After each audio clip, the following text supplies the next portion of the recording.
तपाईँलाई थाहा छ, मैले तपाईँले विगत दिनु भनेर नि कि राइट आफ्टर विवाह भइसके पछाडि शैतानले सबैभन्दा धेरै ठुलो प्रयास चाहिँ श्रीमान श्रीमतीलाई कसरी झगडा गराउनु हो त्यो कुरो मात्रै प्लान गरिरहेको हुन्छ। संसारको इच एन्ड एभ्री कुरोहरूले चाहिँ रिलेसनसिपलाई डिस्ट्रोय गर्नुको लागि विभिन्न त्यो कुरोहरू लिएर आइरहेको हुन्छ। तर आज विशेष वचनको टपिक के छ भने चाहिँ फाइट फर योर म्यारिज। आफ्नो दाम्पत्य जीवनको लागि जति सक्दो धेरै नै लडाइँ गर्नुभएको होस्। Fight for your marriage. तपाईँको वैवाहिक जीवनको लागि तपाईँले जहिले पनि लड्नु पर्ने हुन्छ। एउटा लडाकुले जस्तै गरेर लड्नु पर्ने हुन्छ। तर विभिन्न हामीले के थाहा पाइरहेको हुन्छौँ भने चाहिँ ठिक यसको ओपोजिट हुन्छ। संसारमा चाहिँ they don't fight for their marriage, they fight each other, है त। धेरै पटक हामीले गरेको गल्ती चाहिँ के छ भनेदेखिलाई चाहिँ दुईजना मिलेर चाहिँ लडाइँ गर्नुपर्ने हो, तर दुईजना चाहिँ लडाइँ गरिरहेको हुन्छ। तर जस्तै आज म तपाईँहरूलाई विशेष 5वटा पोइन्ट म तपाईँलाई भन्न लागिरहेको छु, जुन पोइन्टले चाहिँ तपाईँलाई तपाईँको विवाहको लागि, तपाईँको वैवाहिक जीवनको लागि समस्या विरुद्ध लड्नुको लागि सहायता पुग्छ। अहिलेसम्म हामी एक आपसमा हामी समस्या बनिरहेको थियौँ होला। अहिलेसम्म हामी एक आपसको एउटा पिलो जस्तै बनिरहेको थियौँ होला। अहिलेसम्म तपाईँ र म मतलब तपाईँको दाम्पत्य जीवन चाहिँ एक आपसमा लडिराख्नु भएको थियो होला, अपोजिङ टिम जस्तो भएर लडिराख्नु भएको थियो होला। तर आजको वचनले तपाईँलाई यो प्रश्न पार्नेछ अनि आजको वचन तपाईँलाई यो हौसला गराउनेछ कि तपाईँ लड्ने चाहिँ एक आपसमा होइन रहेछ, तर तपाईँ लड्ने चाहिँ एक भएर लड्नु पर्ने रहेछ। अर्को शब्दमा समस्या चाहिँ तपाईँको अपोजिङ टिम हुन्छ, तर एक आपसमा चाहिँ तपाईँ अपोजिङ टिम होइन, तपाईँ चाहिँ दुश्मन होइन, तर तपाईँ चाहिँ एउटै मन भएर दुश्मनलाई लडाउन सक्ने भइरहेको हुन्छ। सो 5 विशेष कुरो म तपाईँलाई बताउनेछु, जुन कुरोहरू चाहिँ हाम्रो जीवनमा कसरी हामी हाम्रो विवाहको लागि लड्न सक्छौँ। विवाहभित्र लड्ने होइन, तर विवाहको लागिलाई चाहिँ हामी कसरी वैवाहिक जीवनको लागि हामी कसरी लड्न सक्छौँ। ध्यान दिनुभएको होस्, तपाईँको वैवाहिक जीवन चाहिँ वान्स फर अल। तपाईँको विवाह चाहिँ तपाईँले विवाह गरिसक्नु भइसके पछाडि चाहिँ जिन्दगीभरिको लागि हो। सुन्नुभएको होस्, हामी संसारको रीति र संसारको ढाँचा अनुसार चल्दैनौँ। संसारको ढाँचाले के भन्छ? मन मिलेन दे दरखास्त, विचार मिलेन, यदि केही मिलेन भनेदेखिलाई डिभोर्स दिँदा हुन्छ। त्यो चाहिँ संसारको ढाँचा हो, तर राज्यको ढाँचा त्यो हुँदैन। त्यही भएर हामीलाई रोमी किताबले भन्छ कि यो संसारको ढाँचामा नचला भनेर भन्छ। परमेश्वरको राज्यको ढाँचा चाहिँ एकचोटि विवाह भइसके पछाडि चाहिँ उहाँले के भन्नुभएको छ? जसलाई परमेश्वरले एक गराउनु भयो त्यसलाई कसैले पनि फेरि दुबारा त्यसलाई डिस्ट्रक्ट नगरोस्, त्यसलाई कसैले पनि नछुटाओस्। अनि कसैले पनि भन्ने बित्तिकै यसमा चाहिँ तपाईँ पनि इन्क्लुड हुन्छ। तपाईँको कारणले गर्दाखेरि पनि तपाईँको विवाह चाहिँ नतोडोस्। अर्को शब्दमा के भनेदेखिलाई चाहिँ विवाह चाहिँ जीवन एक छ अनि वैवाहिक जीवन पनि एक हो। सोलोमनले जस्तो तपाईँले 700वटा श्रीमती बिहा गर्नु पर्दैन, है त। त्यो पुरानो नियममा उसको लागि त्यस्तै खालको कानुन भइरहेको थियो। तपाईँलाई थाहा छ 700वटा सोलोमनको जम्मा 1000वटा हुन्छ नि, मतलब स्त्रीहरू थियो। 700 चाहिँ उसको के भन्नु मतलब श्रीमती या अरू नै कोही, अनि 300 जना चाहिँ उसको कन्कुबाइन भन्छ नि, परिहरू उसको उयसमा। तर पनि सोलोमनले के भन्छ भनेदेखिलाई चाहिँ आफ्नो युवा अवस्थाको पत्नीसँग आनन्द भएर खुसी भएर बस भनेर भन्छ। अनि उसले सबै हुन्छ नि 1000वटा स्त्रीहरूलाई उसको जीवनमा उपभोग गरिसके पछाडि उसको अन्तिमको कुरो के हो भनेदेखिलाई चाहिँ आफ्नै जवान अवस्थाको श्रीमतीसँग खुसी भएर बस भनेर उसले बताएको छ। अर्को शब्दमा उसले के बताएको छ भनेदेखिलाई चाहिँ वान लाइफ वान वाइफ, है त। राज्यको परिवारको नियम चाहिँ यो हो। तर धेरैचोटि हामी संसारमा जिउँदै गर्दाखेरि जुन संसारको नियम चाहिँ डिफ्रेन्ट छ, संसारको ढाँचा चाहिँ डिफ्रेन्ट छ। मन मिलेन दे बाबा डिभोर्स, त्यो कुरो भइरहेको हुन्छ। अनि अलिकति मनमुटाव भइहाल्यो कि मिल्नु खोजेन भनेदेखिलाई चाहिँ डिभोर्सको कुरो आइरहेको हुन्छ। तर आजको वचनबाट म तपाईँलाई के कुरो बताइरहेको छु भनेदेखिलाई चाहिँ संसारको एभ्री फोर्सले तपाईँको वैवाहिक जीवनलाई टुक्राउनुको लागि धेरै प्रयास गरिरहेको हुन्छ। इच एन्ड एभ्री फोर्सहरूले। किनभनेदेखिलाई शैतान यति धेरै चनाखो छ कि तपाईँ जो प्रभु यीशुलाई ग्रहण गरेको परिवार हुनुहुन्छ, तपाईँ चाहिँ स्वर्गको एउटा संसारमा नमुना हुनुहुन्छ, तपाईँ इक्जाम्पल हुनुहुन्छ। सो त्यही भएर पनि त्यो इक्जाम्पललाई संसारमा नल्याउनुको लागि शैतानले विभिन्न कुरोहरू तपाईँको दाम्पत्य जीवनलाई बिगार्नुको लागि, भ्रष्ट पार्नुको लागि, तोड्नुको लागि विभिन्न कुरोहरू लिएर आइरहेको हुन्छ। तर म तपाईँलाई के कुरो बताइरहेको छु भनेदेखिलाई it is time to fight for your marriage. श्रीमानले पनि श्रीमतीले पनि तपाईँको दाम्पत्य, तपाईँको वैवाहिक जीवनको लागि अब लडाकुले जस्तै लडाइँ गर्ने बेला आएको छ। हामी ईसाईहरूले विश्वासको लडाइँ लड्छौँ, त्यस्तै नै तपाईँ र मैले, तपाईँ र मेरो दाम्पत्य जीवनको लागि लडाइँ गर्नुपर्ने हुन्छ। संसारमा विभिन्न कुरोहरूले तपाईँको विवाहलाई मार्नु खोजिरहेको हुन्छ, तर हामी गोरुको जुधाइ बाछाको मिचाइ त्यो भिक्टिम चाहिँ हुनु पर्दैन। यदि तपाईँले आजको वचनलाई ध्यान दिएर सुनिराख्नु भएको छ भने, अनि प्लस तपाईँले यो कुरोलाई आफ्नो जीवनमा पालन गर्नुहुन्छ भने, सो 5वटा पोइन्ट म तपाईँलाई दिन चाहन्छु जुन कुरोहरूले तपाईँको वैवाहिक जीवनको लागि एकदम धेरै लड्नुको लागि तपाईँलाई सहायता पुग्छ। यदि यो 5वटा कुरोहरू विभिन्न कुरोहरू छ, तर विशेष यो 5वटा कुरोले तपाईँलाई तपाईँको दाम्पत्य जीवनमा भित्री झगडा हुँदैछ भनेदेखिलाई अब झगडा चाहिँ मतलब श्रीमान श्रीमती झगडा गरेन भएर, तर एक भएर चाहिँ झगडा विरुद्ध चाहिँ झगडा गर्ने, मतलब अपोजिङ वान फोर्स भएर काम गर्ने तपाईँलाई त्यो विशेष धेरै सहायता पुग्छ।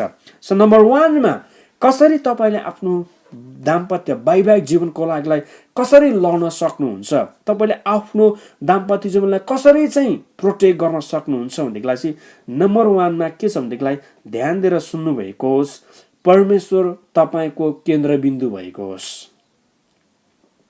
परमेश्वर पहिलो भएको होस्।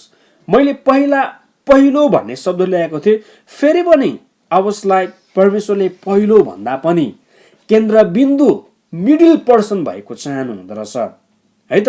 मतलब तपाईँले कसरी बुझ्न चाहनुहुन्छ, यदि तपाईँले परमेश्वरलाई किनभने परमेश्वरको त्यो क्याटेगोरी छैन क्या, पहिलोमा राख्ने कि दोस्रोमा राख्ने भन्ने कुरो चाहिँ there is no any category परमेश्वरलाई कुन ठाउँमा राख्ने भन्ने कुरो चाहिँ। तर परमेश्वर चाहिँ जहिले पनि बिचमा उहाँ रहन चाहनुहुन्छ। त्यही भएर त हुन्छ नि हामीले ग्रहण गरेको हुन्छौँ तपाईँ मेरो हृदयमा आउनुभएको छ, यसको मतलब के हो, centre place of our body. अनि ख्रीष्ट यीशु उहाँ जन्मिनु हुँदाखेरि पनि संसारको सबैभन्दा मुटुको देशमा इजरायलमा उहाँ जन्मिनु भयो होइन। अनि हामीलाई भन्छ नि होइन, वचनले भन्छ नि कि यदि कोही हुन्छ नि 2 या 3 जना यीशुको नाममा भेला भएको छ नि, परमेश्वर यीशु चाहिँ उनीहरूको बिचमा हुनुहुन्छ भनेर भन्छ नि। अनि ख्रीष्ट यीशु क्रुसमा टाँगिनु हुँदाखेरि उहाँ केमा टाँगिनु भयो, उहाँ बिचमा टाँगिनु भयो। सो दाम्पत्य जीवनमा परमेश्वरलाई हामीले हाम्रो मिडल पर्सन राख्नु पर्ने हुन्छ। किन म तपाईँलाई परमेश्वर बिचमा राख्नु भन्दैछु, किनभनेदेखिलाई परमेश्वरको क्याटेगोरी छैन पहिलोमा राख्ने कि दोस्रोमा राख्ने भन्ने कुरो, तर God always loves to be in the midst of our life. परमेश्वर चाहिँ तपाईँहरू मेरो जीवनको बीच भागमा हुन चाहनुहुन्छ। नम्बर 1मा दाम्पत्य जीवनमा तपाईँ र मैले यदि श्रीमान श्रीमतीले तपाईँको विवाहलाई तपाईँले बचाउनु छ भने, संसारमा एउटा स्वर्गीय परिवारको नमुना तपाईँ र म बन्नु पर्नेछ भने चाहिँ नम्बर 1मा चाहिँ परमेश्वर जहिले पनि केन्द्रबिन्दु भएको होस्, तपाईँको बीचको व्यक्ति परमेश्वर भएको होस्। किनभने हामीले सधैँ हेरेको भर्स एफिसी 5:22देखि 26मा के भन्छ भने यहाँनिर विशेष एउटा शब्द चलाएको छ जुन शब्दले चाहिँ परमेश्वर जहिले पनि सेन्टरमा हुन चाहनुहुन्छ भन्ने कुरो म तपाईँलाई बताउँदैछु। यहाँ के भन्छ भने एफिसी 5:22देखि 26सम्म ध्यान दिएर सुन्नुभएको होस्। पत्नी हो प्रभुको अधीनमा रहे जस्तै आफ्नो पतिको अधीनमा बस, किनकि पति पत्नीको शिर हो, जसरी ख्रीष्ट मण्डलीको शिर हुनुहुन्छ, जुन मण्डली उहाँको शरीर हो। सुन्नुहोस् ल, यहाँ ध्यान दिएर के भन्छ भनेदेखिलाई चाहिँ पत्नीहरूलाई पत्नी हो प्रभुको अधीनमा रहे जस्तै आफ्नो पतिहरूको अधीनमा बस। सी, पति र पत्नीको बीचमा को आउनु हुँदो रहेछ त, बीचमा चाहिँ प्रभु आउनुहुन्छ। यहाँ के भन्छ नि, पत्नी हो प्रभुको अधीनमा रहे जस्तै आफ्नो पतिहरूको अधीनमा बस। अर्को शब्दमा प्रत्येक पत्नीहरूलाई यदि ऊ पतिको अधीनमा बस्नु छ भने चाहिँ पहिला कसको अधीनमा बस्नु परेको हुँदो रहेछ त, प्रभुको अधीनमा बस्नु परेको हुँदो रहेछ। किनकि पति पत्नीको शिर हो, जसरी ख्रीष्ट पनि मण्डलीको शिर हुनुहुन्छ। अनि पतिहरूलाई पनि त्यही कुरो बताएको छ, पति हो आफ्नो पत्नीहरूलाई प्रेम गर जसरी ख्रीष्टले मण्डलीलाई प्रेम गर्नुभयो। ध्यान दिनुहोस् है, सबैभन्दा मिठो कुरो के छ भनेदेखिलाई चाहिँ पतिहरूलाई पनि यदि पतिहरूलाई यीशुले भन्नुभएको छ पति हो आफ्नो पत्नीहरूलाई प्रेम गर जसरी ख्रीष्टले पनि मण्डलीलाई प्रेम गर्नुभएको छ। सो यो पदहरूबाट हामी के पाउँछौँ भनेदेखिलाई चाहिँ Christ should be always in the centre of our marriage life. किनभने नि यदि तपाईँ र मेरो नि जब हामी यीशुलाई हाम्रो मध्यस्थ बनाउँछौँ नि, मिडल पर्सन बनाउँछौँ नि, विशेष रोल खेल्ने हाम्रो रोल मोडल, हाम्रो सेन्ट्रल व्यक्ति बनाउँछौँ नि, तब हामीलाई एक गराउनुहुन्छ। यदि एउटा श्रीमान श्रीमतीको बीच मुटुको कुरो परमेश्वर छ, यीशु छ भने त्यही कुराले नै दुईजनालाई चाहिँ सेन्टरमा एक आपसमा भेट गराइदिरहेको हुन्छ। मतलब येशूलाई सेन्टर व्यक्ति बनाउनु भनेको चाहिँ येशूलाई विशेष व्यक्ति, विशेष बीचको पर्सन बनाउनु भनेको चाहिँ तपाईहरु दुईजनालाई एउटै मनमा ल्याउनु हो। तर एउटाको मन अर्को हुन्छ, अर्कोको मन अर्को हुन्छ भनेदेखिलाई चाहिँ त्यहाँनिर दो मन भइरहेको हुन्छ। अनि त्यही भएर पनि विवाहलाई डिस्ट्रक्सनमा अनि डाइभोर्स, दुईटा बाटो अनि डिभोर्सको कुराहरुमा लगिरहेको हुन्छ। तर जब श्रीमानको मन पनि प्रभुपट्टि अनि श्रीमतीको मन पनि प्रभुपट्टि भइरहेको हुन्छ, दुईजनालाई परमेश्वरले एकमा ल्याइराख्नु भएको हुन्छ। तर यदि तपाईँ र मेरो विशेष पर्सन चाहिँ येशू छैन, तर विभिन्न कुरा छ भनेदेखिलाई चाहिँ दुईटा मन भयो भनेदेखिलाई चाहिँ दो मनको भइरहेको हुन्छ। सो नम्बर 1 मा तपाईँ र मैले विशेष आफ्नो विवाहको लागिलाई प्रोटेक्सन गर्नुको लागिलाई नम्बर 1 मा हामीले के कुरो ध्यान दिनुपर्छ भनेदेखिलाई चाहिँ श्रीमान श्रीमतीको विशेष केन्द्रबिन्दु चाहिँ के भएको होस् त, येशू भएको होस्। एउटा पत्नीले कसरी आफ्नो पतिको अधीनमा रहन सक्छ, किनकि ऊ प्रभुको अधीनमा रहे जस्तै बीचको विशेष सेन्टर। अनि त्यसरी नै एउटा पतिले कसरी आफ्नो पत्नीलाई प्रेम गर्न सक्छ, जसरी ख्रीष्टले पनि प्रेम गर्नुभयो मण्डलीलाई। यदि आफ्नो पत्नीले, यदि श्रीमतीहरू तपाईँ प्रभुको अधीनमा छ भने, येशूलाई सेन्टर व्यक्ति पार्नु भएको छ भने तपाईँ आफ्नो पतिको अधीनमा बस्नु नै हुन्छ। यदि श्रीमानहरू तपाईले ख्रीष्ट येशूले तपाईलाई कसरी माया गर्नुभयो भन्ने कुरो तपाईलाई थाहा छ भने तपाईँ आफ्नो श्रीमतीलाई नै माया गर्न थाल्नुहुन्छ। सो नम्बर 1 मा तपाईँ र मेरो विशेष सेन्टर व्यक्ति चाहिँ को भएको होस् त, येशू ख्रीष्ट भएको होस्। जसै तपाईँ श्रीमतीले आफ्नो सेन्टर व्यक्ति येशूलाई बनाउनु भएको छ, श्रीमानले सेन्टर व्यक्ति बीच केन्द्रबिन्दु येशूलाई बनाउनु भएको छ भनेदेखिलाई चाहिँ जसै तपाईँ यीशुमा आउनुहुन्छ नि, तपाईँ विशेष कनेक्ट भइराख्नु भएको हुन्छ। तर एउटाले भन्छ अर्को, अर्कोले भन्छ अर्को भनेदेखिलाई हाम्रो दुईटा बाटो भइरहेको हुन्छ। अनि दुईटा बाटोको एउटा नजिकको मिनिङ चाहिँ टु भिजन, अनि त्यहाँनिर के आउँछ, डिभिजन आउँछ। डिभिजनको अर्को नजिकको मिनिङ चाहिँ डाइभोर्स हो, डिभोर्स भयो। सो त्यही भएर पनि यो सबै कुरोलाई फाइट गर्नुको लागि चाहिँ तपाईँ र मेरो पहिलो व्यक्ति के हुनु पर्छ, सेन्टर व्यक्ति चाहिँ येशू हुनु पर्यो। आइतबार आउने बित्तिकै श्रीमानको पनि श्रीमतीको पनि मन के हुनु पर्यो, it is Sunday time, it is gods time. तर श्रीमानले भन्छ होइन हौ सपिङ छ, श्रीमतीले भन्छ होइन हौ चर्च जाउँ भनेदेखिलाई मिलेन, किनभने त्यहाँ दुईटा बाटो भएर। अनि त्यही भएर के भन्छ, तिमी चर्च जाऊ म सपिङ जान्छु, दुईटै मिल्यो भन्ने भइरहेको हुन्छ। तर त्यसरी मिलिरहेको हुँदैन। जब आइतबार आउँछ श्रीमानको मन प्रभुपट्टि, श्रीमतीको मन प्रभुपट्टि। जब दशांशको कुरो भनेको जब हप्तामा थापेको पेचेकको कुरो आउँछ, जब तपाईँको श्रीमानको मन प्रभुपट्टि आउँछ, श्रीमतीको मन प्रभुपट्टि आउँछ भनेदेखिलाई तपाईँको मन एक हुन्छ दशांश दिनुपर्छ भन्ने। तर श्रीमानले भन्छ होइन दशांश दिनुपर्छ, श्रीमतीले भन्छ होइन यो पालिको अलिकति सपिङ गर्नुपर्छ भनेदेखिलाई चाहिँ हुँदैन। त्यसरी मतलब डिफ्रेन्ट कुरोहरू भइरहेको हुन्छ। त्यस्तै नै तपाईँको विवाहलाई बचाउनुको लागिलाई पनि तपाईँ र मेरो मन चाहिँ, श्रीमान श्रीमतीको मन चाहिँ विशेष सेन्टर व्यक्ति चाहिँ येशू हुनु पर्यो, विशेष केन्द्रबिन्दु चाहिँ येशू हुनु पर्यो। जसै तपाईँ र मैले केन्द्रबिन्दु येशूलाई बनाइरहेको हुन्छौँ नि, तपाईँ र मलाई उहाँले एकमा ल्याइराख्नु भएको हुन्छ। अनि राज्यको नियम चाहिँ यो हो, येशूलाई हामीले जहिले पनि केन्द्रबिन्दु बनाउनु परिरहेको हुन्छ। प्रार्थनाको कुरोहरूमा अब जस्तै कुनै बेला घरमा समस्या आउँछ, एउटाले भन्छ फोन गरेर सोधौँ न, अर्कोले भन्छ अर्कोबाट हेल्प लिनु न, तर फेरि श्रीमानले भन्छ होइन प्रभुसँग प्रार्थना गरौँ। दुईटा मन भयो भनेदेखिलाई एउटै ढुङ्गा कहिले पनि एउटा डेस्टिनीमा पुग्न सकिरहेको हुँदैन। सो त्यही भएर पनि येशूलाई पहिलो व्यक्ति, अर्कोमा येशूलाई आफ्नो केन्द्रबिन्दु बनाउनु भएको होस् कि सबै कुरा हुँदाहुँदै पनि लेट्स गो टु जिजस। श्रीमान श्रीमती त्यो छ भनेदेखिलाई तपाईँ टुगेदर भएर फाइट गर्न सक्नुहुन्छ। इच अदर फाइट गर्नु साटो तर तपाईँ टुगेदर भएर चाहिँ फाइट गर्न सकिरहेको हुन्छ। अनि दोस्रो नम्बरमा तपाईँले आफ्नो विवाहलाई प्रोटेक्ट गर्नुको लागि, आफ्नो दाम्पत्य जीवनको लागि लड्नुको लागि दोस्रो नम्बरमा तपाईँले के कुरो थाहा पाउनुपर्छ भनेदेखिलाई चाहिँ बुद्धिलाई जहिले पनि हासिल गर्नुभएको होस्। हितोपदेश 24:3 के भन्छ ध्यान दिनुभएको होस् ल। बुद्धिले घर बनाउँछ र सुझबुझले त्यो स्थापित हुन्छ। ज्ञानद्वारा यसका कोठाहरू अति उत्कृष्ट र सुन्दर थोकरले भरिभराउ हुन्छ। फेरि पनि सुन्नुभएको होस्, बुद्धिले घर बनाउँछ। तपाईँले के अब तपाईँको घर केले बनिएको छ जस्ट विचार गर्नुभएको छ। काठले बनिएको छ होइन, सिमेन्टले बनिएको छ, रडहरूले बनिएको छ, विभिन्न फलामहरूले बनिएको छ, अलकत्रले बनिएको छ तपाईँको घर होइन। तर ध्यान दिनुभएको होस्, यो घरलाई बनाउनुको लागि पनि एउटा इन्जिनियरको बुद्धि आएको छ। एउटा लिटरल घर इस्टाब्लिस हुनुको लागि पनि इन्जिनियरको बुद्धि लागेको छ। यदि इन्जिनियरले बुद्धि लगाएर यो घरको विशेष फ्रेमलाई नबनाइदिएको भए यो घर हुने थिएन थियो।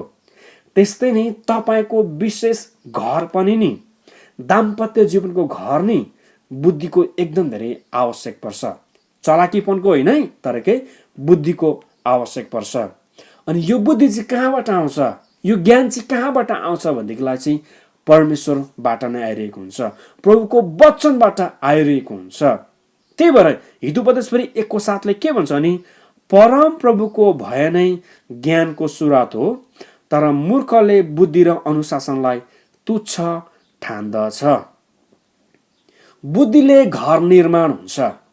आज धेरैवटा घरहरू भाँडिएको चाहिँ के लियो, धेरैवटा विशेष श्रीमान श्रीमतीको रिलेसनसिप चाहिँ डिभोर्समा गएको के कारणले गर्दा हो भन्दा चाहिँ समझ शक्तिको कमीले। के भन्छ नि, सुझबुझले त्यो स्थापित हुन्छ भनेर भन्छ। अन्डरस्ट्यान्डिङ पावर छैन भनेदेखिलाई विवाहमा एकदम धेरै गाह्रो भइरहेको हुन्छ। धेरैचोटि हामीले के सोच्छौँ भनेदेखिलाई चाहिँ प्रेमले चाहिँ घर निर्माण हुन्छ होला भनेर सोच्छौँ, तर बाइबलले काहीँ पनि भनेको छैन प्रेमले घर निर्माण हुन्छ भनेर।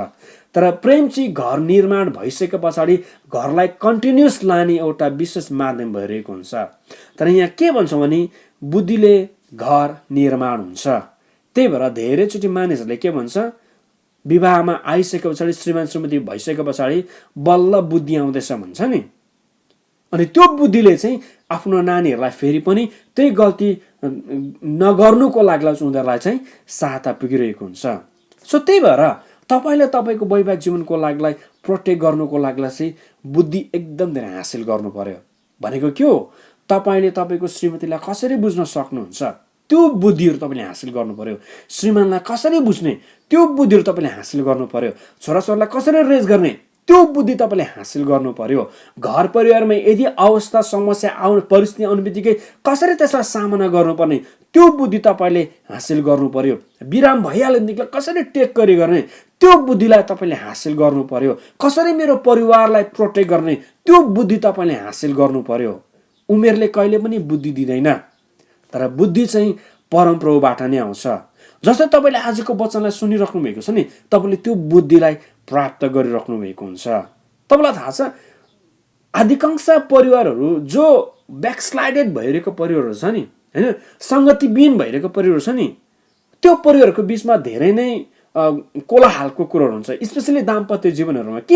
किन भनेदेखिलाई चाहिँ उनीहरूमा हुन्छ नि, जब सङ्गतिको कुरोहरूलाई मिसिङ गरिरहेको हुन्छ नि, बुद्धि पाउँदैन क्या। सङ्गतिमा मिसिङ हुने बित्तिकै समस्यालाई कसरी फाइट गर्नुपर्ने भन्ने बुद्धिहरू पाइरहेको हुँदैन।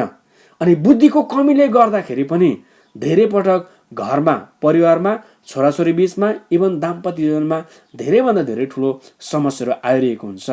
तर तपाईँको वैवाहिक जीवन बचाउनु छ भनेदेखिलाई चाहिँ बाबाहरू आमाहरू बुद्धिलाई प्राप्त गर्नुभएको होस्। यहाँ के भन्छ नि, बुद्धिले घर बनाउँछ।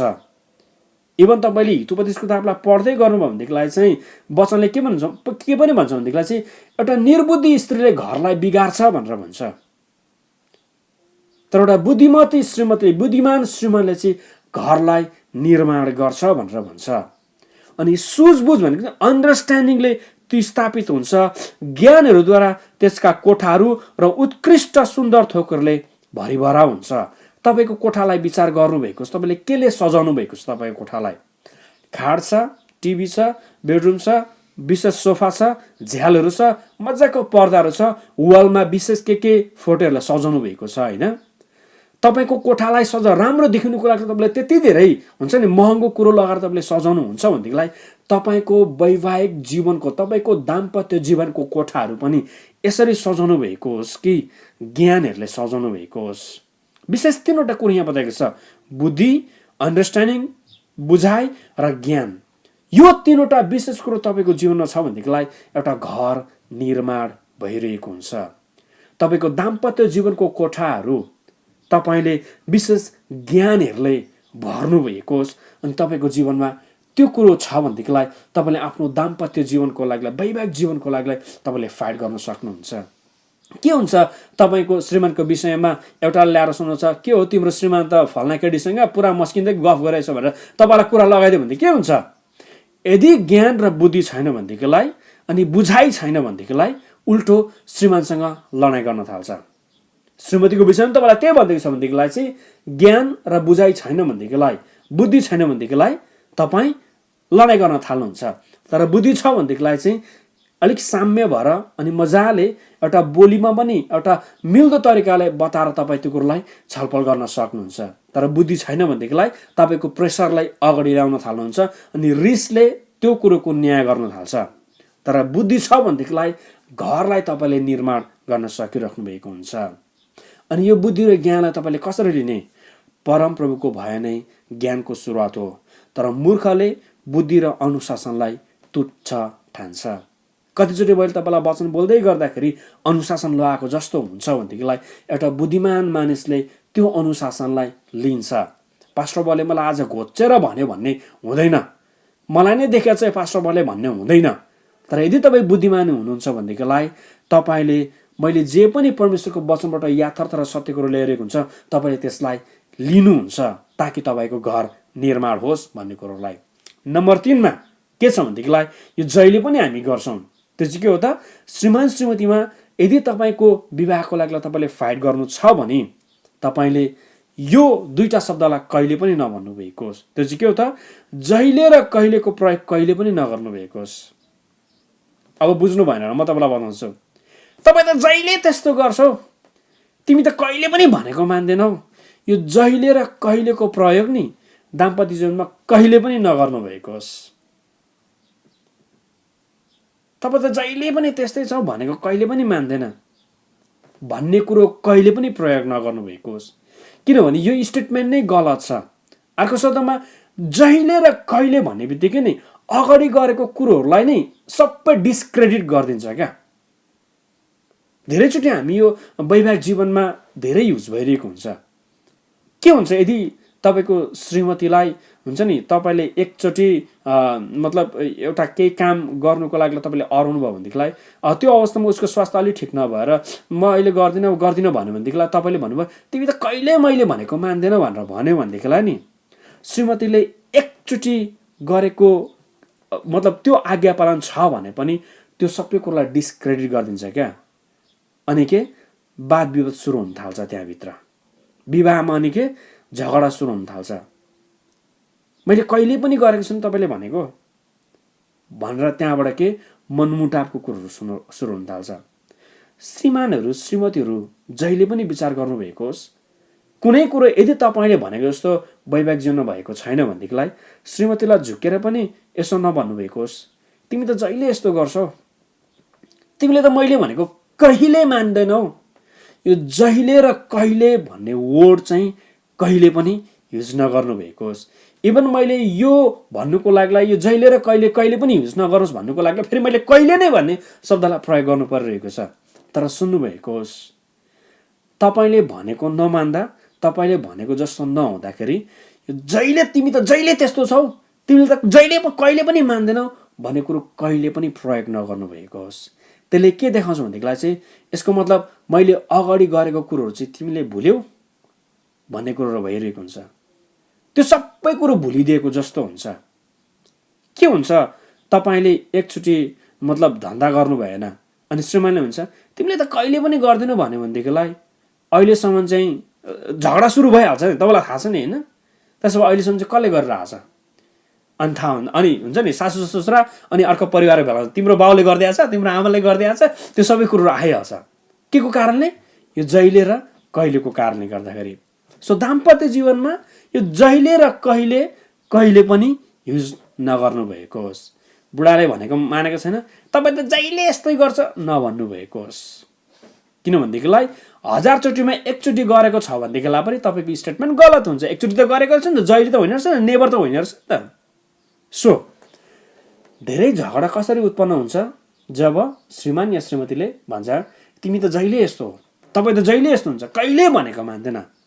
यो जहिले र कहिलेको शब्द कहिले पनि प्रयोग नगर्नु भएको होस्।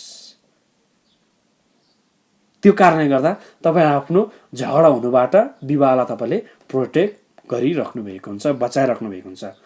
नम्बर 4 मा अब यो शब्द चाहिँ तपाईँले ध्यान दिनु नै पर्ने हुन्छ। नम्बर 4 मा चाहिँ जहिले पनि जीवन बोल्नु भएको होस् भनेको के हो? जीवन बोल्नु भएको होस् भनेको के हो भनेदेखिलाई चाहिँ नि तपाईँको दाम्पत्य जीवनलाई कहिले पनि नकारात्मक कुरोहरू नबोल्नु भएको होस्। श्रीमान श्रीमतीको यो विशेष वैवाहिक जीवनप्रति नि तपाईँले कहिले पनि मृत्युको कुरोहरू नबोल्नु भएको होस्। अर्को शब्दमा I am not happy with this relationship, म तिमीसँग कहिले पनि खुसी छैन भन्ने कुरोहरू रिसमा आएर कहिले पनि बोल्नु हुँदैन।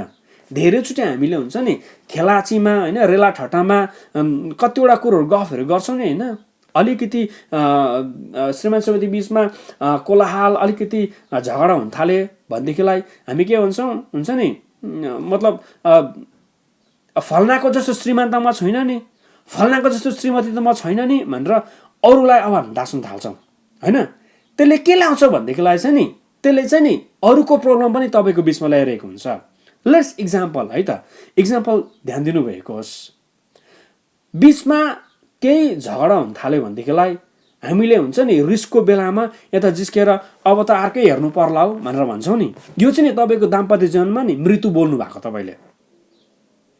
जब तपाईँले हुन्छ नि जिस्केर या रिसको आवेगमा तिम्रो लाग्ला त श्रीमान त्यो हुनु पर्थ्यो क्या, त्यस्तो श्रीमान तपाईँले पाउनु पर्थ्यो क्या भनेर जब तपाईँले भन्नुहुन्छ नि, तपाईँको लाग्ला त श्रीमती त्यस्तो हुनुपर्ने क्या, ओछ्यानमै सुत्ने, ओछ्यानमै जे पाए त्यही गर्ने, ओछ्यानमै मुत्ने, सबै त्यस्तो खालको श्रीमान हुनुपर्ने थियो क्या भन्ने यदि तपाईँले हुन्छ नि मतलब त्यो खालको कुरोहरू दाम्पत्य जीवनभित्र ल्याउँदै हुनुहुन्छ भनेदेखिलाई तपाईँले आफ्नो दाम्पत्य जीवनभित्र मृत्यु बोल्दै हुनुहुन्छ।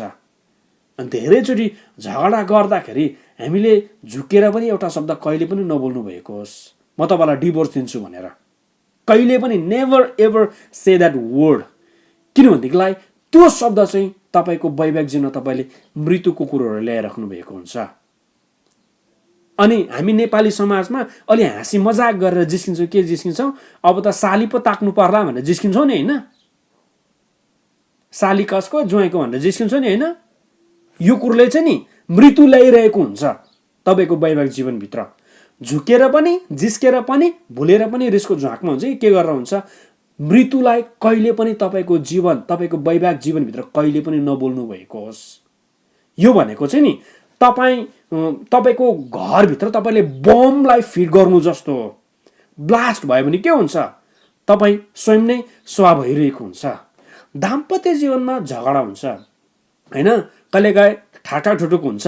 किनभनेदेखिलाई हामी अपोजिट सेक्सहरू हौँ, हामी अपोजिट मानिसहरू हौँ होइन, केटा या केटीहरू हौँ। अनि कहिलेकाहीँ आफ्नो बुझाइअनुसार त्यो हुँदैन। झगडा हुँदाखेरि झुकेर पनि जिस्केर पनि भुलेर पनि रिसको झ्वाकमा हामीले कहिले पनि यस्तो खालको मृत्युको कुरोहरू बोल्नु हुँदैन। अब त तिम्रो लाग्ला त त्यस्तो श्रीमती हुनुपर्ने, त्यस्तो श्रीमान हुनुपर्ने होइन, अनि जिस्केर पनि खोइकुनी देख्दैछु थाहा पाउँदैछु कहिले पनि नभन्नु भएको होस्। हाँसी मजाकले कहिले पनि हुन्छ नि अब त अर्कै हेर्नु पर्ला हो, अमेरिकामा छु भनेर कहिले पनि नभन्नु भएको होस्। ए साली छ नि हुन्छ नि, साली भेनाको जोक्सहरू हामी कति सुन्छौँ होइन, नेपाली गीतहरू लोकदोहोरी टन्नै हामी साली र ऊ भेनाको गीतहरू सुन्छौँ नि। ससुराली गइरहन्थे दिनका दिन, साली भेड माग्दा सासूले लखेटिन् ससुरालीमा, त्यो गीत हामीलाई थाहा छैन होइन। यो सबै कुरोहरूले चाहिँ नि तपाईँको वैवाहिक जीवनलाई नि मार्नुको लाग्ला नि आफैले बम फिट गरेको जस्तो हो तपाईँको घरमा। सो त्यही भएर पनि झुकेर आफ्नो दाम्पत्य जीवनमा वैवाहिक जीवनमा मृत्यु कहिले पनि नबोल्नु भएको होस्, तर यसको शब्द तपाईँले जीवनलाई बोल्नु भएको होस्। अनि बाबा आमाहरू ध्यान दिनुभएको होस्, डिभोर्स भन्ने शब्द छ नि, कहिले पनि जतासुकै रिसको बेलामा पनि कहिले पनि ननिकाल्नु भएको होस्, कहिले पनि ननिकाल्नु भएको होस्। किनभने तपाईँले बोलेको कुरोमा नि शक्ति छ क्या। शैतानले यति छिटो क्याच गर्छ नि, त्यो ल्याउनुको लागि शैतानलाई तपाईँले बाटो बनाइदिइराख्नु भएको हुन्छ। झुक्केर पनि मलाई डिभोर्स चाहियो नभन्नु भएको होस्, झुक्केर पनि अब यो सिस्टम चाहिँ नि संसारको हो क्या, राज्यको होइन। मैले तपाईँलाई बताएँ येशूले डिभोर्सको लागि एउटा विशेष क्वालिफिकेसन दिएको चाहिँ व्यभिचार मात्रै हो, व्यभिचार मात्रै हो। यदि व्यभिचार भएको छ भनेदेखिलाई लिगल बाइबलले तपाईँलाई दिएको छ। तर सुन्नुभएको होस्, विशेष यो वर्डलाई चाहिँ कहिले पनि युज नगर्नु भएको होस्, जीवनलाई जहिले पनि बोल्नु भएको होस्। तपाईँलाई थाहा छ अयुबको किताबलाई तपाईँले पढ्दै जानुभयो भनेदेखिलाई नि, अयुबको श्रीमतीको विषयमा तपाईँले हेर्नुभयो भनेदेखिलाई अयुबको श्रीमतीले एउटा वान अफ द वर्स्ट स्टेटमेन्टलाई बताएको घटना थाहा छ। अयुबको अवस्था कस्तो हुन्छ भन्दाखेरि ऊ सबै कुरो नाङ्गिएको हुन्छ, थाङ्गिएको हुन्छ। उसको जग्गा जमिन एभ्रिथिङ अर्कोले हडेपेको, उसको घरै ध्वस्त भएको, छोराछोरी नै सबै मरेको, अनि अन्तिममा अयुबको शरीरमा पनि घाउ खटिरा लुतो भन्दा डेडली कुरोहरू आउँदाखेरि अयुबले दिनभरि कनाउँदै बस्थ्यो क्या, खरानी घसेर कनाउँदै बस्थ्यो। उसको श्रीमतीले के भनेको छ भनेदेखिलाई उसको श्रीमतीले अयुबको जीवनमा मृत्यु बोलेको छ। एभ्रिथिङ हुँदाखेरि सायद श्रीमतीलाई पनि इरिटेट लागेको थियो होला, श्रीमतीलाई पनि एभ्रिथिङ उसलाई रिस उठेको थियो होला। अनि यो कुरा हुँदै गर्दाखेरि उसको श्रीमतीले अयुबलाई के भन्छ, अयुब 2:9-10 यसरी भन्छ, तिनकी पत्नीले तिनलाई भनिन्, अयुबलाई भनिन्, के तपाईँ आफ्नो निष्ठामा अझै पनि अडिरहनुहुन्छ? परमेश्वरलाई सराप्नुहोस् र मर्नुहोस्। अयुबले जवाब दिए, तिमी एक मूर्ख आइमे जस्तो कुरा गर्दैछौ। परमेश्वरबाट हामीले सुख चाहिँ ग्रहण गर्ने र दुःख चाहिँ ग्रहण नगर्ने? यी सबै कुरामा अयुबले बोलेको कुरामा अयुबले पाप गरेनन्। One of the most powerful कुरो अयुबले बताएको छ। At the same time one of the most powerful कुरो फेरि अयुबको श्रीमतीले पनि बताएको छ, तर नेगेटिभ पावरफुल कुरो। अयुबको श्रीमतीले के भन्छ, तपाईँ के अझै तपाईँले गरेको परमेश्वरलाई विश्वास गरिराख्ने? अब त चन्द्रानी गरेर निस्किँदा भद्द भन्नु खोजेको उसले। त्यति मात्र होइन, उसले के भन्छ नि, परमेश्वरलाई सराप्नुहोस् र मर्नुहोस् भनेर भन्छ। अर्को शब्दमा अयुबको श्रीमतीले के भनेको तपाईँलाई थाहा छ? परमेश्वरलाई तपाईँ यस्तो दुःख भइरहेको छ, हाम्रो नानीहरू मर्यो, हाम्रो एभ्रिथिङ इट्स एन्ड सबै कुरोहरू हाम्रो लगिदियो, हाम्रो गाई भैँसी छैन, केही पनि छैन, हामी फुटपाथमा आएको छौँ। यस्तो कुरो देख्दा देख्दै के तपाईँ स्टिल परमेश्वरलाई विश्वास गरिराख्नुहुन्छ? तपाईँको परमेश्वर झुटो परमेश्वर हो। त्यो परमेश्वरलाई सराप्नुहोस् अनि आफू मर्नुहोस् भनेको चाहिँ बरु सुसाइड गर्नुहोस् पनि भनेको उसले। मृत्यु कहिले पनि नबोल्नु भएको होस् तपाईँको दाम्पत्य जीवनमा, नेभर एभर। अमेरिकामा कतिवटा डिभोर्सहरू यो कारणले हुन्छ अरे, जब एउटा बाबा आमाले छोराछोरी लस्ट गर्छ नि, होइन, जब एउटा बाबा आमाले छोराछोरी लस्ट हुँदाखेरि त्यो दाम्पत्य जीवन चाहिँ डिभोर्समा गएर टुङ्गिन्छ अरे। किनभने श्रीमतीले श्रीमानलाई दोष्ने, श्रीमानले श्रीमतीलाई दोष्ने, या त श्रीमती आफैले आफैलाई दोष्ने, या त श्रीमान आफैले आफैलाई दोष्ने। म भइदिएको भए मेरो नानी मर्ने थिएन होला, तिमीले प्रोटेक्ट गर्नु सकेनौ हाम्रो नानीलाई, श्रीमतीले श्रीमानलाई दोस्याउने, श्रीमानले श्रीमतीलाई दोस्याउने। यो भएको कारणले गर्दाखेरि पनि धेरैवटा वैवाहिक जीवन चाहिँ डिभोर्समा गएर उध्रो भाँडेको घटना हामी थाहा पाएर हुँदो रहेछौँ। तर सुन्नुभएको होस्, जीवनको जस्तासुकै परिस्थिति र अवस्थामा बाबाआमाहरू, श्रीमान श्रीमतीहरू, तपाईँहरू चाहिँ जहिले पनि एक हो, तपाईँहरू दुई होइन। तपाईँहरू चाहिँ इच अदरको लागि हो, तपाईँहरू चाहिँ टुगेदरको लागि हो। अनि तपाईँहरू चाहिँ टुगेदर भएर फाइट गर्नुपर्ने त्यो समस्यालाई, तर इच अदर चाहिँ फाइट गर्ने होइन। एक भएर तपाईँहरू त्यो समस्याप्रति लडाइँ गर्ने हो, तर एक आपसमा लडाइँ गर्ने होइन। यहाँनिर अयुबको श्रीमतीले के भन्छ भनेदेखिलाई, के तपाईँ आफ्नो निष्ठामा, तपाईँले गरेको विश्वासमा अझै पनि तपाईँ विश्वासिलो भएर बस्ने, परमेश्वरलाई सराप्नुहोस् र मर्नुहोस्। तपाईँ आफै पनि सुसाइड गर्नुहोस् भन्नु खोजेको। कहिले पनि वैवाहिक जीवनमा यस्तो जीवन जिउनुभन्दा त बरु सिङ्गल लाइफ नै ठिक त नभन्नु भएको होस्। त्यसले डिभोर्सलाई निम्ताइरहेको छ। यस्तो खालको टेन्सन समस्या हुन्थ्यो भने त बरु हामी छुटेर बसौँ न। त्यो चाहिँ हलिउडको, त्यो चाहिँ अङ्ग्रेजी फिल्म र हिन्दी फिल्मको एक्टर्स, कोही एक्टर्सको कहानी हो त्यो, संसारको ढाँचा हो त्यो। तर राज्यको, परमेश्वरको राज्यको ढाँचा त्यो छैन। नेभर एभर अयुबको श्रीमतीले जस्तै आफ्नो वैवाहिक जीवनमा मृत्यु नबोल्नु भएको होस्, शैतानलाई बाटो नदिनु भएको होस्, तर त्यसको सट्टा स्वर्गदूतलाई बाटो बनाउनु भएको होस्, दिनुभएको होस्, ताकि स्वर्गदूतले काम गर्न सकेको होस्। तपाईँलाई थाहा छ एफिसी 4:29 के भन्छ भने, तिमीहरूको मुखबाट कुवाक्य ननिस्कियोस्, तर समय सुहाउँदो सुधार गर्ने र मिठो वचन मात्र बोल्ने गर, जसबाट सुन्नेलाई अनुग्रह मिलोस्। तपाईँको वैवाहिक जीवनमा तपाईँको श्रीमान र श्रीमतीले सुन्दाखेरि, तपाईँले बोलेको सुन्दाखेरि अनुग्रह मिलोस्, शनिग्रह नमिलेको होस्। जीवनमा, वैवाहिक जीवनमा जहिले पनि के जीवन बोल्नु भएको होस्। हो झगडा हुन्छ, हो बिराम आउँछ, तरै पनि एक आपसको हातलाई समातेर भन्नुभएको होस्, we will fight this together, will get over it भनेर भन्नुभएको होस्। यो समस्याबाट हामी पार हुन सक्छौँ। यो केही समयको लागि हो। हामी दुईजना एक भएर हामी यो समस्यालाई लड्न सक्छौँ, जित्न सक्छौँ भनेर जीवनलाई बोल्नु भएको होस्। नानीलाई चोट लाग्छ भनेदेखिलाई श्रीमानलाई सराप्ने र दोस्याउनु भन्दा पनि, श्रीमतीलाई सराप्ने र दोस्याउनु भन्दा पनि, तर के दुईजना मिलेर नानीलाई फेरि पनि प्रोटेक्ट गर्ने अभियानमा लाग्नु भएको होस्। एक आपसमा कहिले पनि दोस्याएर नि तपाईँ जित्न सक्नुहुन्न। अनि तपाईँलाई थाहा छ दाम्पत्य जीवनमा कसैको जित र हार हुँदैन। एउटै मात्रै कुरो हुन्छ, कि हार हुन्छ कि जित हुन्छ। जित र हार हुँदैन। तपाईँले आफ्नो श्रीमतीलाई दबाएर तपाईँ कहिले पनि माथि उठ्न सक्नुहुन्न। श्रीमानलाई अनादर गरेर कहिले पनि तपाईँ प्रेमिलो बन्न सक्नुहुन्न। एउटै मात्रै कुरो हुन्छ। सो त्यही भएर पनि जहिले पनि आफ्नो विवाहको लागि, दाम्पत्य जीवनको लागि जहिले पनि जीवन बोल्नु भएको होस्। घटी र कमीको बिचमा खोइ त तिमीले कमाएर लिएर आएको, खोइ त यस्तै हो, मृत्युको कुरोहरू नबोल्नु भएको होस्। तर के यस अहिले खाँचो छ, but still together we can beat this, but still हामी दुईजना मिलेर यो सबै समस्यालाई हामी पार गर्न सक्छौँ। जहिले पनि जीवनलाई बोल्नु भएको होस्। तपाईँको दाम्पत्य जीवनलाई, वैवाहिक जीवनलाई तपाईँलाई प्रोटेक्ट गर्नु छ भनेदेखिलाई जीवनलाई बोल्नु भएको होस्। बिराम हुन्छ, रोग आउँछ, समस्या आउँदाखेरि आई एम विथ यु भन्नुभएको होस्। Together we can beat this भन्नुभएको होस्। हामी दुईजना मिलेर यो कुरोलाई गर्न सक्छौँ भनेर भन्नुभएको होस्। तर दोस्याउने र होच्याउने काम नगर्नु भएको होस्। तिमीले त्यसो गरेको भए त यस्तो हुँदैन थियो नि त, तिमीले पनि त त्यसरी नभनेको त यस्तो हुँदैन थियो नभन्नु भएको होस्। किनभनेदेखिलाई श्रीमतीलाई होच्याएर तपाईँ कहिले पनि माथि उठ्न सक्नुहुन्न, अनि श्रीमानलाई होच्याएर तपाईँ फेरि श्रीमती कहिले पनि माथि उठ्न सक्नुहुन्न। तर के जीवनलाई बोल्नु भएको होस्। अनि 4 नम्बरमा स्यालहरूलाई भित्र पस्न नदिनुहोस्। के भनेको यो स्यालहरूलाई भित्र पस्न नदिनुहोस् भनेको? यो स्याल भन्ने बित्तिकै तपाईँले श्रेष्ठ गीत 2:15 पाउनुहुन्छ, सङ अफ सोलोमन भनेर।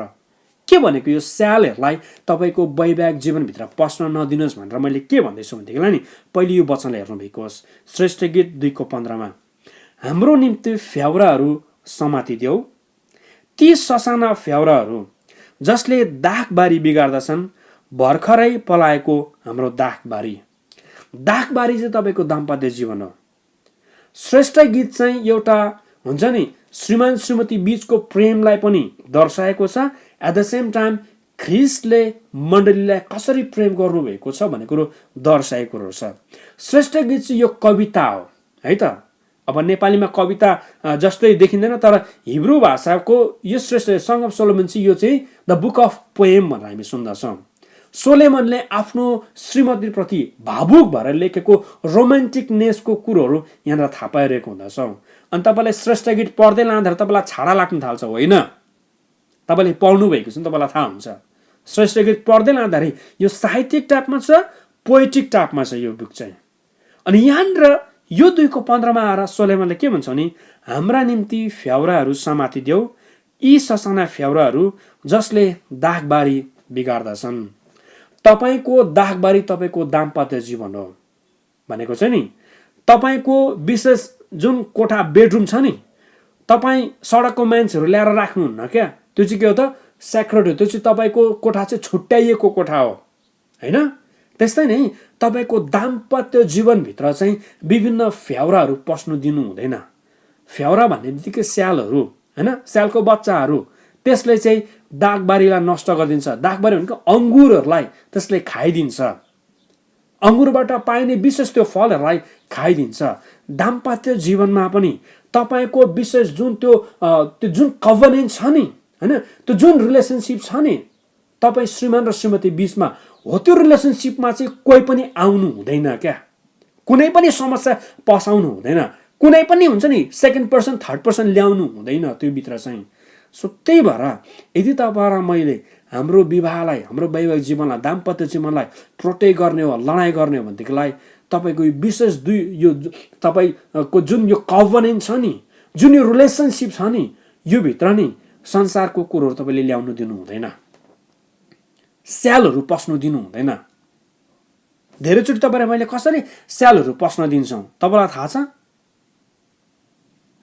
तपाईँ र मैले धेरैचोटि स्यालहरू कसरी पस्न दिइरहेको हुन्छ भनेदेखिलाई चाहिँ नि सिम्पली बोलीको कारणले क्या अब त अर्कै हेर्नु पर्ला भनेर तपाईँ भन्नुहुन्छ नि तपाईँले स्याल पस्न दिनु थाल्नुभयो तपाईँदेखि त वाक्क लागिसक्यो अब त मलाई भन्नुहुन्छ नि यति यति आइसक्यो भनेर भन्नुहुन्छ नि तपाईँले स्याल अब पस्न दिनु थाल्नुभयो तपाईँले फेसबुकमा इन्स्टाग्राममा गएर अरूलाई धेरै फलो गर्नुहुन्छ नि अनि उनीहरूसँग लाइक गर्नुहुन्छ उनीहरूसँग भिडियो तपाईँले बनाउन थाल्नुहुन्छ नि तपाईँले अब के गर्नु थाल्नुभयो स्यालहरू तपाईँको वैवाहिक जीवनभित्र पस्न दिनु थाल्नुभयो आफ्नो श्रीमानभन्दा धेरै ज्यादा अरूसँग बोल्न थाल्नुहुन्छ नि आफ्नो श्रीमतीलाई भन्दा धेरै ज्यादा अरूलाई समय तपाईँ दिन थाल्नुहुन्छ नि तपाईँले तपाईँको दाम्पत्य तपाईँको दागबारीभित्र स्यालहरू पस्न दिनु थाल्नुभयो we have to be very careful हामी एकदम धेरै केयरफुल हुनुपर्छ तपाईँले चलाउने सोसियल मिडियादेखि लिएर इच एन्ड एभ्रिथिङहरूमा तपाईँले कतै तपाईँको दाम्पत्य जीवनभित्र स्याललाई त पस्न दिइराख्नु भएको छैन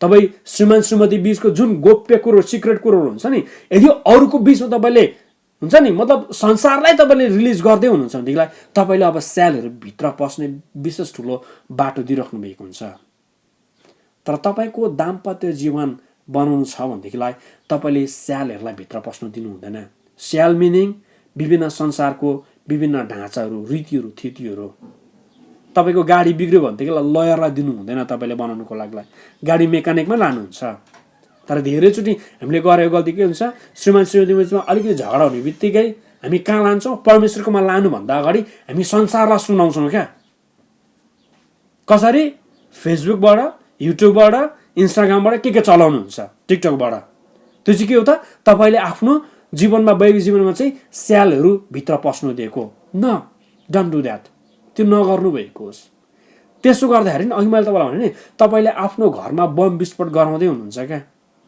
तपाईँले आफ्नो घरलाई विस्फोट गराउनु धुलोमै मिलाउनुको लागि तपाईँले बम विस्फोट गर्दै हुनुहुन्छ तर ध्यान दिनुभएको होस् तपाईँले आफ्नो विवाहलाई प्रोटेक्ट गर्नु छ भनेदेखिलाई चाहिँ जति पनि हुन्छ नि सेकेन्ड पर्सन थर्ड पर्सन तपाईँको दाम्पत्य जीवन आउँदैछ भनेदेखिलाई चाहिँ बेटर टु एभोइड देम त्यो कुरोलाई तपाईँले एभोइड गर्नु परेको हुन्छ त्यो कुरा तपाईँले एकदम धेरै एभोइड गरिराख्नु परेको होस् सो त्यही भएर पनि म तपाईँलाई के कुरो बताइरहेको छु भनेदेखिलाई स्यालहरूलाई भित्र पस्न नदिनु भएको होस् अन्तिममा नम्बर 5 मा आफ्नो दाम्पत्य जीवनलाई प्रोटेक्ट गर्नुको लागि श्रीमानले श्रीमतीलाई श्रीमतीले श्रीमानलाई प्रोटेक्ट गर्नुको लागि एक अर्काको फरक मनलाई एक्सेप्ट गर्नुभएको होस् एक अर्काको फरक मनलाई बुझ्नु भएको होस् डिफरेन्सलाई बुझ्नु भएको होस् दाम्पत्य जीवनमा यदि तपाईँ लड्न चाहनुहुन्छ भने दाम्पत्य जीवनमा यदि तपाईँले प्रोटेक्ट गर्नु चाहनुहुन्छ भनेदेखिलाई श्रीमतीको विशेष छोरी मान्छेको सोच्ने शैली डिफ्रेन्ट हुन्छ छोरा मान्छेको सोच्ने शैली डिफ्रेन्ट हुन्छ छोरा मान्छेको लभ ल्याङ्ग्वेज डिफ्रेन्ट हुन्छ छोरी मान्छेको लभ ल्याङ्ग्वेज डिफ्रेन्ट हुन्छ छोरी मान्छेले एउटा समस्यालाई आत्तेर लिन्छ भने छोरा मान्छेले त्यो समस्यालाई नआत्तिकन लिन सक्छ या त रिभर्स हुनसक्छ छोरा मान्छेले कुनै कुरोलाई डिफ्रेन्ट तरिकाले हेर्नु सक्छ छोरी मान्छेले कुनै कुरोलाई डिफ्रेन्ट तरिकाले हेर्नु सक्छ छोरी मान्छेले माया भन्ने बित्तिकै डिफ्रेन्ट तरिकाले सोच्नु सक्छ, छोरा मान्छेले माया भनेको डिफ्रेन्ट तरिकाले सोच्नु सक्छ। अनि यो डिफरेन्स हुँदाखेरि कहिले पनि नभन्नुभएको होस् तिमी त किन म जस्तो छैन नभन्नुभएको होस्, तिमी त किन म जस्तो छैन पनि नभन्नुभएको होस्। छोरा मान्छेको मिठो छोरी मान्छेको लागि मतलब डिफ्रेन्ट हुनसक्छ, अनि छोरी मान्छेको मिठो स्वाद नै फेरि के त डिफ्रेन्ट भइरहेको हुन्छ। सो त्यही भएर पनि तपाईँ र श्रीमान श्रीमती चाहिँ परमेश्वरले डिफ्रेन्ट वेले बनाउनु भएको छ, डिफ्रेन्ट वेले बनाउनु भएको छ। मैले तपाईँलाई विगत दिनमा भन्दै थिएँ नि होइन, छोरा मान्छे जति नै खेर हट्टकट्ट रहन सक्छ, तर तपाईँको श्रीमती महिनामा कुनै समय बिराम भएर जानु परेको हुन्छ उसको महिनावारीको समस्याको कारणले गर्दाखेरि। यो फरकपनहरूलाई बुझिराख्नु परेको हुन्छ। तपाईँको दाम्पत्य जीवनमा एउटालाई सानो कुरोले रिस उठाइहाल्छ भनेदेखि त्यो फरकपनलाई बुझ्नु भएको होस् होइन। कुनै कुरालाई छिटो आवेगमा ल्याउँछ भनेदेखि त्यो फरकपनलाई बुझ्नु भएको होस्। जस्ट सिम्पली यो आइडियालाई तपाईँले लिनुभएको होस्, के कुराले तपाईँको श्रीमतीलाई रिस उठ्छ हो त्यो कुरो हतपत नगर्नु भएको होस्। एट द सेम टाइम के कुराले तपाईँको श्रीमानलाई रिस उठाउँछ कन्सीले तताउँछ त्यो कुरालाई पनि नलिनु। त्यो फरकपनलाई बुझिराख्नु भएको छ भनेदेखिलाई तपाईँ एक आपसमा झगडा गर्ने होइन, तर एक भएर आउनेवाला आपतको लागि तपाईँले झगडा गर्न थाल्नुहुन्छ, मतलब त्यसको एगेन्स्ट तपाईँ बोल्न थाल्नुहुन्छ। सहन्तमा होम चर्च परिवारमा तपाईँलाई के कुरो बताइरहेको छु भनेदेखिलाई नि तपाईँको दाम्पत्य जीवनलाई नि तपाईँले सुरक्षित अनि तपाईँको दाम्पत्य जीवनको लागि तपाईँले लड्नु छ भनेदेखिलाई तपाईँले यो 5वटा कुरो गरिराख्नु भएको होस्। परमेश्वर केन्द्रबिन्दु भएको होस्, परमेश्वरलाई जहिले पनि सेन्टर मान्छे बनाउनु भएको होस्, व्यक्ति बनाउनु भएको होस्, बुद्धिलाई जहिले पनि हासिल गर्नुभएको होस्, आफ्नो जीवनमा कहिले पनि मृत्यु नबोल्नु भएको होस्, जीवन बोल्नु भएको होस्, अनि स्यालहरूलाई भित्र पस्न नदिनु भएको होस् तपाईँको दाखबारीभित्र, अनि अन्तिममा एक अर्काको फरकपनालाई बुझ्नु भएको होस्। यदि यो कुरो तपाईँले गरिराख्नु भएको छ भनेदेखिलाई तपाईँले आफ्नो दाम्पत्य जीवनलाई पारिवारिक जीवनलाई तपाईँले सुरक्षित प्रोटेक्सन राखिराख्नु भएको हुन्छ, त्यो गरिराख्नु भएको हुन्छ। अनि प्रभुले तपाईँको जीवनलाई एकदम धेरै तपाईँको परिवारलाई सुरक्षित साथ राखिराख्नु भएको हुन्छ। मलाई थाहा छैन तपाईँको दाम्पत्य जीवनमा के कस्तो भइरहेको छ, तर यो चाहिँ विश्वास गर्छु परमेश्वरले तपाईँको जीवनलाई एकदम धेरै सुरक्षित राखिराख्नु भएको छ। यदि आजको वचन बोल्दै गर्दाखेरि तपाईँलाई लाग्छ कि यो वचन चाहिँ मेरो लागि थियो भन्ने कुरो लाग्छ भनेदेखिलाई एट द सेम टाइम श्रीमानले नसोचोस् श्रीमतीलाई ठिक्क लागेछ आजको वचन, श्रीमतीले नसोचोस् श्रीमानलाई मेरो पास्टरले आज मजाले भन्नुभयो नसोच्नु भएको होस्, तर टेक इट पर्सनल, यो चाहिँ मेरो लागि थियो भनेर भन्नुभएको होस्। अनि वचन बोल्दै गर्दाखेरि म तपाईँलाई भन्दिनँ कि म पर्फेक्ट भएर बोलेको, तर पनि म पनि तपाईँ जस्तै परमेश्वरको वचनबाट बुद्धिको कुरोहरू सिक्दै भएको कारणले गर्दाखेरि म गरिरहेको हुन्छु। इच एन्ड एभ्री डे म न्यू कुरोहरू लर्निङ गरिरहेको हुन्छु। मलाई थाहा हुन्छ मेरो श्रीमतीले यो मन पर्दो रहेछ, यो गर्दा राम्रो हुँदो रहेछ, यो गर्दाखेरि उसलाई फिलिङ लभड हुँदो रहेछ भन्ने कुरो म थाहा गरिरहेको हुन्छु। त्यही भएर पनि यो बुद्धिको कुरोहरूलाई सिकेर म तपाईँहरूको बिचमा ल्याइरहेको हुन्छु। कहिले पनि नभन्नुभएको होस् त भन्दा मैले अगाडिबाट नै 40वटा भोटो फटाइसकेको छु, त्यो मेन्टालिटी कहिले पनि नराखौँ हामी। तर परमेश्वरको वचन र बुद्धिको कुरोहरू लिइराख्नु भएको होस्। अनि मेरो विशेष चाहना चाहिँ नि तपाईँको घर निर्माण भएको, तपाईँको घर बन्नेको मेरो विशेष चाहना हो। अनि होम चर्चको विशेष चाहना नै त्यो तपाईँको घर निर्माण भएको। अनि यदि आजको वचनद्वारा तपाईँको घर यदि दाम्पत्यजन भएकोजन घाचाघुचुक भइरहेको छ भनेदेखिलाई तपाईँले राइट आफ्टर प्रार्थना गर्नुभएको होस् कि प्रभु सबैभन्दा पहिलो नम्बरमा तपाईँलाई चाहिँ हामी पहिलो व्यक्ति बनाउन सकौँ। कुनै पनि अवस्था आउने बित्तिकै प्रभुलाई पहिला तपाईँले मेन्टालिटीमा गएको होस्, प्रभु तपाईँ हुनुहुन्छ हाम्रो लागिलाई।